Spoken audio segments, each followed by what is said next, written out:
India बहुत सारा जो है ये साइकोलॉजिकल फैक्टर साइकोलॉजिकल जो है वो करता है। वरना मतलब आप देख लीजिए कि उसकी तकरीबन आधी से ज्यादा जो मिलिट्री स्ट्रेंथ है वो पाकिस्तान के ऊपर पाकिस्तान सेंट्रिक है, बिल्कुल पाकिस्तान सेंट्रिक है। चाइना के साथ जो उसका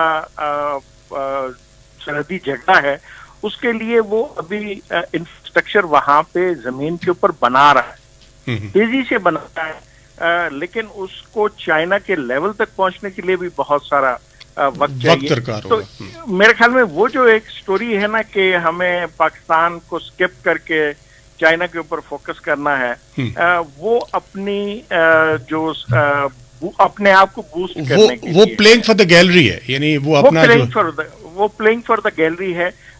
उसमें जो है क्लेम में बहुत ज्यादा जो है वो कंटेंट नहीं है, और उसकी बुनियादी वजह ये है कि वो अपनी गैलरी को प्ले कर रहे हैं।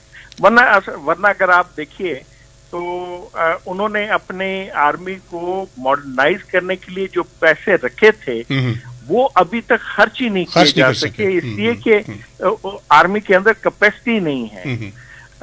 और वो जो बहुत सारी नई उन्होंने अपनी डॉक्ट्राइन्स बनाई थी वो ऑन ग्राउंड इम्प्लीमेंट नहीं हो सकी, कि टेक्नोलॉजिकल लेवल जो है वो नहीं है।